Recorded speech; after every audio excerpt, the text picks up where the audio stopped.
this can be an emotional journey for them when they're thinking about, like, is this my last Easter? Like, I've led 37 Easters in a row. Is this the last Easter I'm going to lead?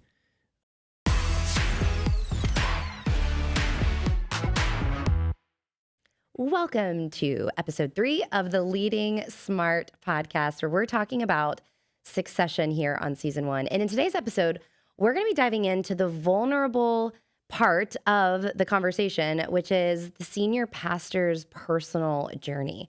So, Tim, talk to us. I mean, you've literally walked with hundreds of pastors through this process.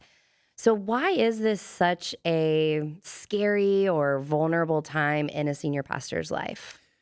Yeah, a lot of the pastors we're walking with, they're either founders or they've been there long enough that they're kind of like founders. They've been there 20 plus years, 30 plus years. And we talked a little bit in a previous episode about the identity piece, and that, like, a lot of times the pastor, especially the founding pastors, their identity is one and the same with that church. And a lot of them don't have outside hobbies or things that they're doing outside the church. So it's like, I mean, they're deeply embedded in that church, and they've probably not spent much time thinking about what's next, or even imagining the fact that they wouldn't be there someday. I did talk to a pastor's wife, pastor and his wife recently over a dinner, and just talking about, the likelihood of probably 3 or so years out when they would be transitioning. And she said, I never pictured us not being here. She said, I can't even get my mind around this. And so it's just a really emotional journey, even for pastors who aren't emotional. This can be an emotional journey for them when they're thinking about, like, is this my last Easter? Like, I've led 37 Easters in a row. Is this the last Easter I'm going to lead? Is this going to be the last Christmas? Is this going to be the last baptism we do, all church baptism? Whatever it is, it's just really difficult to get your mind around that. So some of it is a fear of what's next. And again, most, I would say, haven't really planned for that very well. So there's a fear of, like, what's next. There's a fear around finances. And it may not even be a valid fear. Like, you might be fine, but most pastors aren't necessarily financial wizards. And so they may not know that they're fine. And so there's this, just the thought of, like, am I going to stop getting a paycheck? What am I going to do after that? How long, Social Security hasn't kicked in yet. I can't live on just Social. I mean, there's all these fears that are built in that cause us. I think the finance deal and the identity deal, those are kind of the two number one things. Can I say that? Top two things. There, that's a better way. Those are the kind of top two things that make, I think, pastors hold on longer than they should. And there's just a fear around both of those things. Yeah. I mean, what should they be doing in order to overcome those fears? Because I feel like it's scary. We talked about this in a former episode, to be able to talk with people about this, because that's what's difficult about ministry is our best friends might be on staff with us, or might be on our board, or might be in our small group. And it could scare other people if they think, what? The senior pastor is thinking about succession? So should they have a counselor or a therapist or a coach or a guide? What are those types of conversations, and who should they be talking to when they're thinking about their own journey? I think the important thing is talking. So whether it's a therapist, whether it's a small group of pastor friends from other churches, talking to someone who does this work in succession, of just kind of helping them navigate that, talking to their family about this. We'll talk, I think, next episode about the role of the board.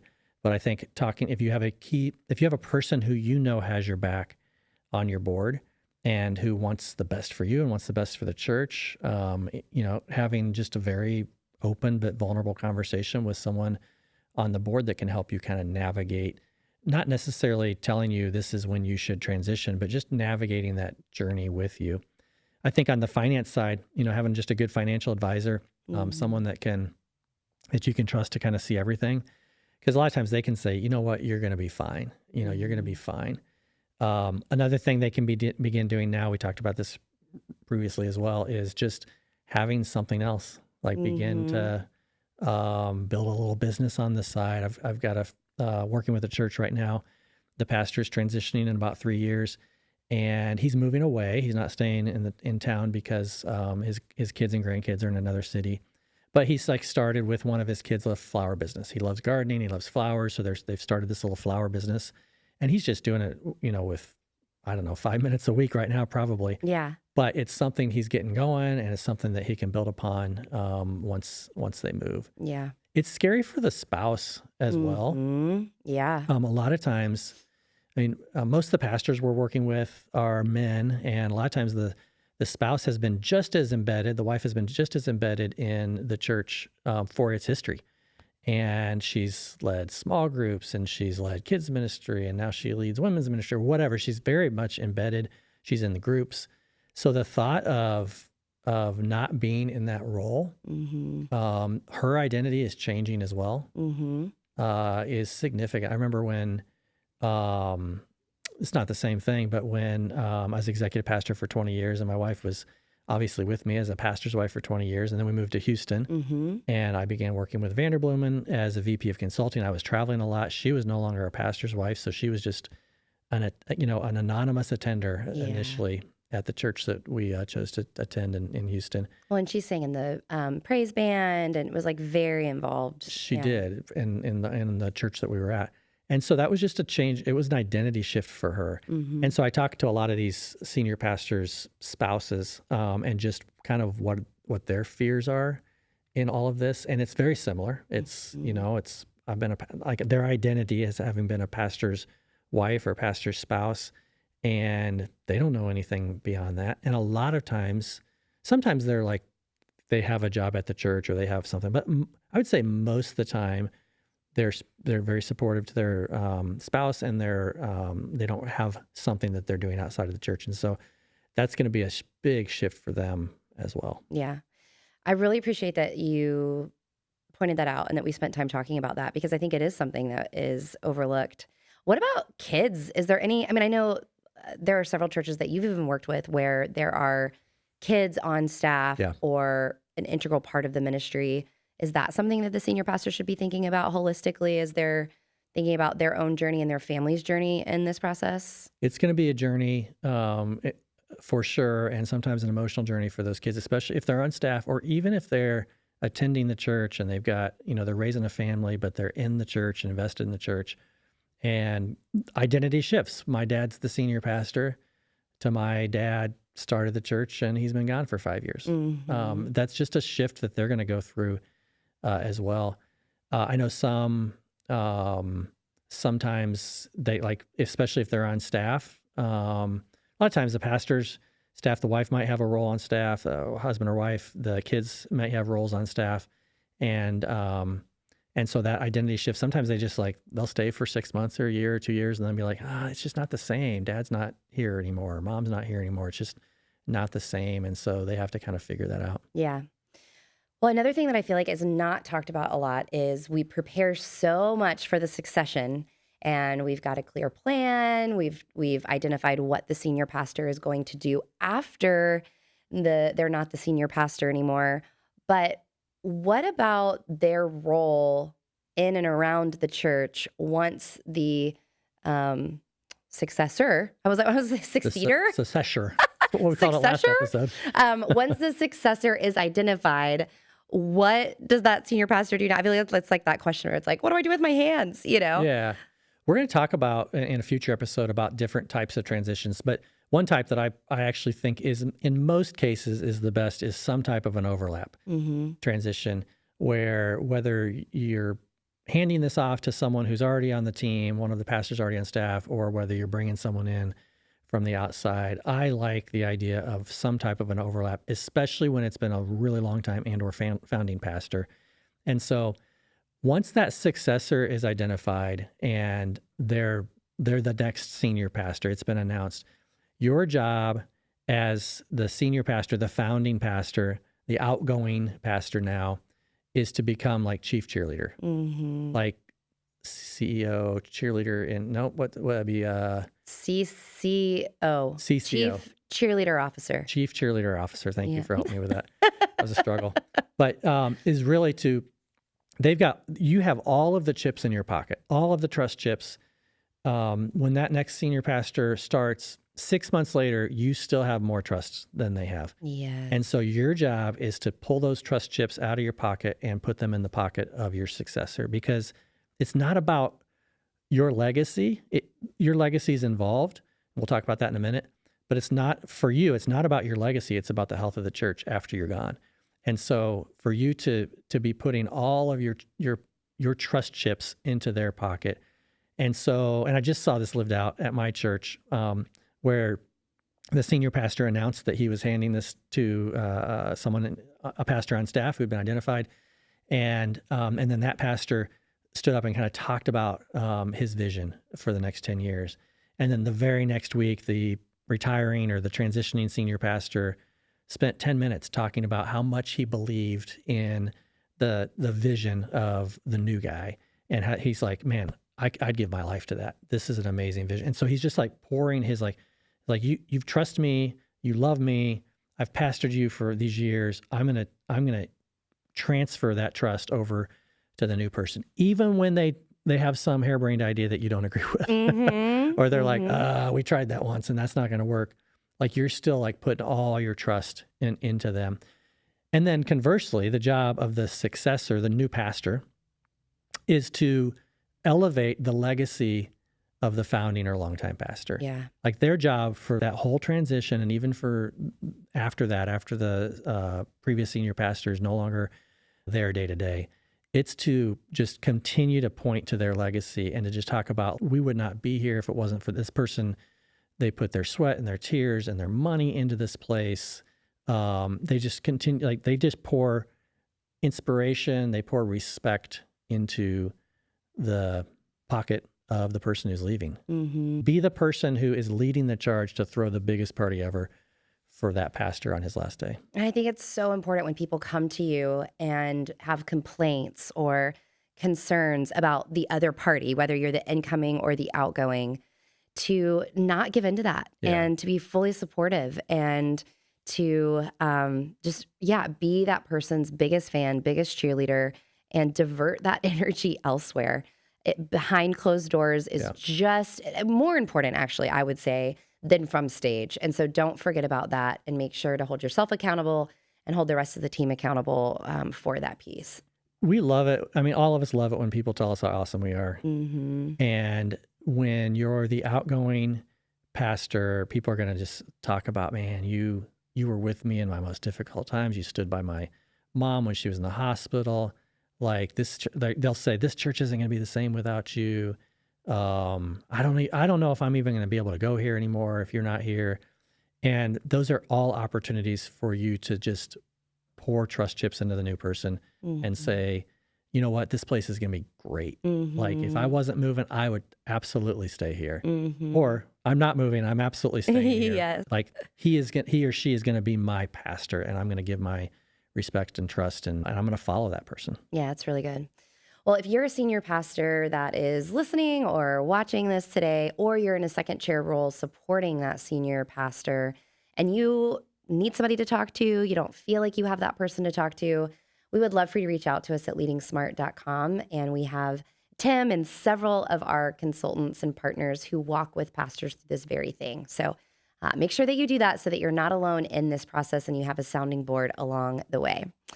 All right. Well, it is time for us to transition. Speaking of transition to our part of the show called Rant versus Rave.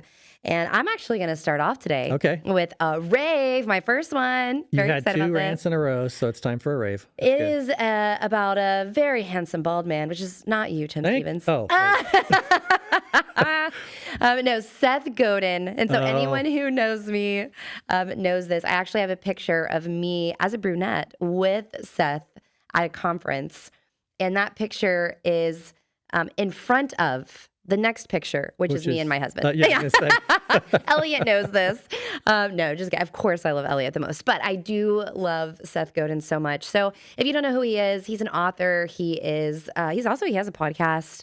Just a thought leader around. It kind of started around marketing, but I really describe him as disruption. I mean, he is constantly challenging the status quo of how we're thinking about innovation and growth and creativity and, of course, marketing. But he's got some incredible books. If you want to start somewhere, his most popular is probably called Tribes, which is actually really relevant to churches, talking about how do you really find that tribe of people that are your people to serve in whatever you're doing, whether it's a business or a church. So SethGodin.com, and I love him. I remember at your office when we worked together at Vanderblom, and you had like a 11 by 14 glossy of him. Like that was the biggest picture in your office. Well, and he does have these 2 books, which is kind of the point. Like, he always, of course, is like talking about disruption. And he has one's called The Behemoth, and I think the other one's called The Titan, maybe. And they are literally 20-pound books.